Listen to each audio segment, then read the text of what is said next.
We have another link in the chain of defense factories spontaneously combusting here in the West, as the one of the major factories making Javelin and Hellfire missiles in the U.S. has spontaneously exploded into a ball of fire. And this is a major factory out in Arkansas run by General Dynamics Ordnance and Tactical Systems Facility. It's in Camden, and it has burned. Now, no word yet on how much damage and how extensive the damage is. It's a major plant, 880,000 square foot facility. It manufactures all sorts of different weapon systems, including the Hellfire and Javelin missile systems. We need to talk about this, friends, because this keeps happening. Let's jump into it. Welcome to the Poplar Report. I'm Steve Poplar. I'm an accountant by trade. And we're covering things that the news media kind of brushes under the rug or doesn't want to talk about. And this is one of them. Nobody wants to talk about this one because it's pretty scary.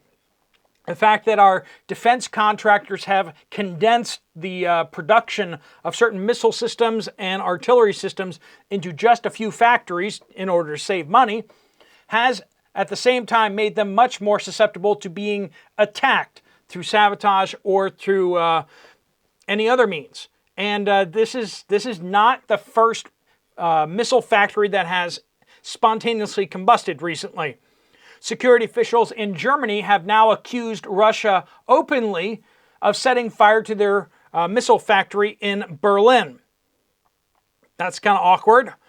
BAE Systems in the UK also had a fire. We talked about both these incidents that they happened very close to each other. And we also had a fire at the Scranton, Pennsylvania, not too far away from here, just 4 or 5 hour drive. Scranton, Pennsylvania, they have a artillery factory there that had a spontaneous combustion as well. And now we have this factory in Camden, Arkansas, where they manufacture Javelin missiles, Hellfire missiles. Javelin is the anti-tank shoulder-fired missile. Hellfire missiles get fired from attack helicopters and such. Those are, I believe, more air-to-ground type missiles. But also the Hydra 70, 2.75-inch rockets. Those would be like on the pods of Apaches, I believe. Also the modular artillery charge system and various mortar munitions. Now, the report directly from General Dynamics, they issued a statement that it was an incident involving pyrotechnics, in which 2 were injured and 1 is still missing. This is a serious thing, especially since saying that this was an incident involving pyrotechnics.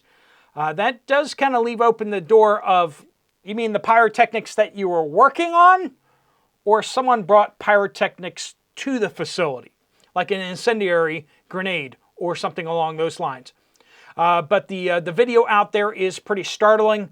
Not only was it a major explosion that caused a fire, but you can see that there were continuing fireballs afterwards, even after emergency vehicles were there. So this fire did continue on. General Dynamics, because it is a defense contractor, is being extremely mum on any sort of mention of damage to the facility. They don't want to talk about any of that. They don't want to talk about how this may impact the Defense Department and its acquisition of missiles, artillery systems. But basically, this is an ammunition factory for missiles and smart artillery shells and such.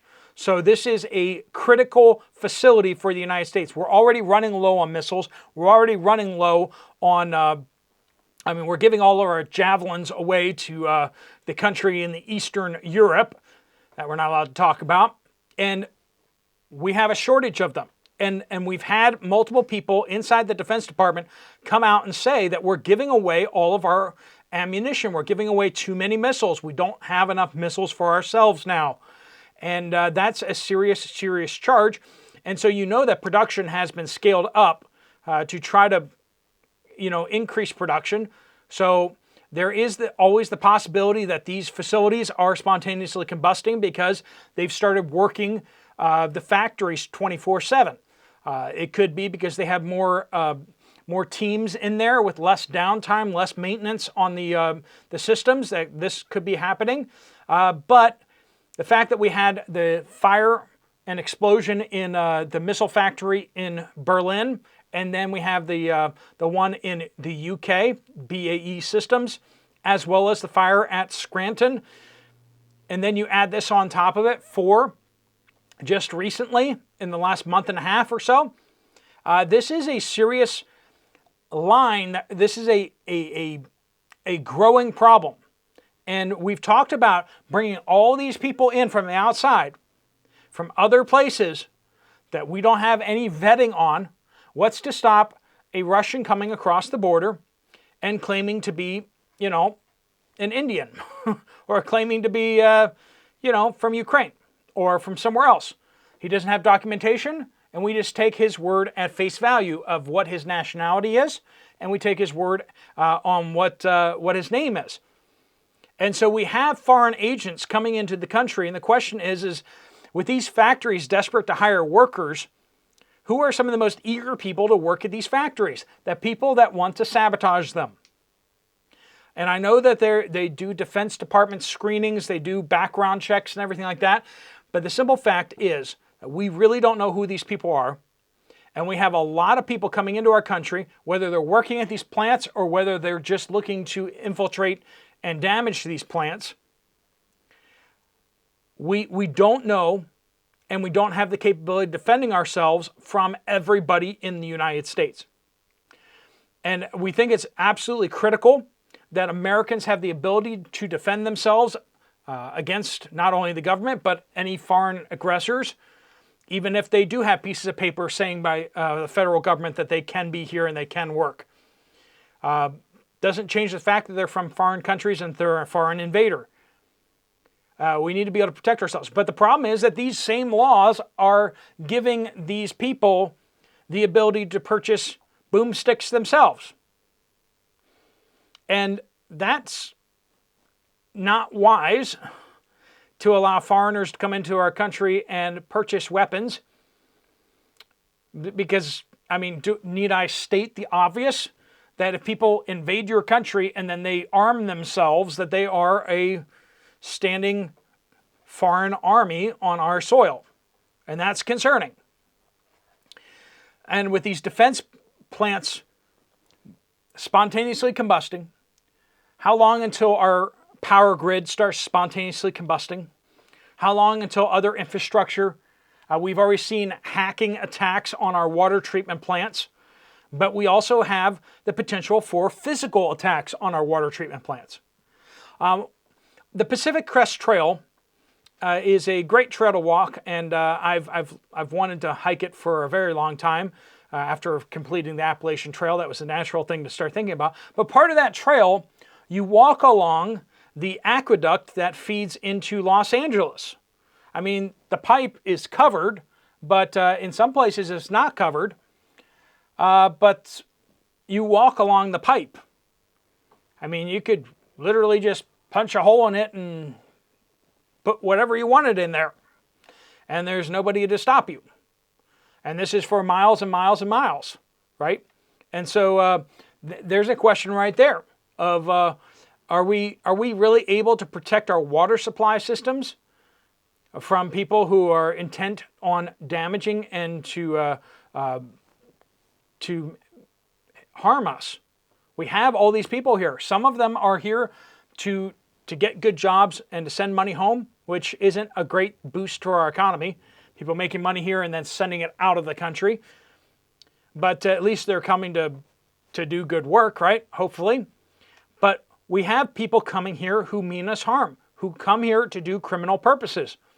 We have a lot of these gangs and former prisoners of Venezuela and some of these other countries that are dumping their prisons and forcing them to migrate north, and they're coming into the United States, and we can't even deport them. We heard testimony from one of the viewers on this channel who is a deportation officer, right? And he's saying that when they're arrested for crimes, they get turned over to the ICE, the Immigration and Customs Enforcement, because they're not just going to put them in jail. They want to deport them and make them not the United States' problem. But when these people do these crimes and they get turned over to ICE, they have to then release them back into the United States because Venezuela won't take them. What do we do then? What do we do when the people commit crimes in the United States and we can't deport them because there's nowhere for them to go and they just get released back onto the streets? This is the insanity that we have going on in the United States, and it is becoming more and more dangerous out there. And as criminals realize that they really are only going to get a slap on the wrist, if even that, it becomes more and more dangerous still. We're about to go into World War III, and our country is full up of people that we don't know their intentions. Some of them we know that they have bad intentions towards us. Will they help us fight against a foreign aggressor? I don't know. What happens if the foreign aggressor is one where we have to travel halfway around the world to go attack? You know, I mean, as much as I love Taiwan, I was just there earlier this year. If we have to fight a war defending Taiwan, that's going to be a harder one to sell to the United States than World War II was when they attacked our Pearl Harbor. I mean, hey, they're attacking one of our allies, we need to go help them, is less motivational when there's a draft, right? We saw that in Vietnam. A lot of people were like, I'm not Vietnamese. Like, why do I have to go defend Vietnam? You know, I mean, it's one thing a volunteer army. It's another thing when you have a drafted army. If you're being drafted to go defend another country against another country, sort of like us building a border wall on another country's border to defend them against people that shouldn't be there. And yet we refuse to do it on our own border. So, be aware of this General Dynamics fire at the Ordnance and Tactical Systems facility in Camden, Arkansas. We'll give you updates if we see anything more kind of cross the wire on what's going on with defense bases and defense facilities. But there's only so many places that manufacture these missiles and manufacture artillery systems. And they seem to be spontaneously exploding and catching fire. We're going to keep an eye on that. Please do keep your updates coming in on what you're seeing at your store shelves, what you're hearing at your workplaces, and make sure you're bringing those in. Use the word update on any one of your comments on this video or any other video to get it to the right place. And we will keep an eye on what's going on over in Europe as well.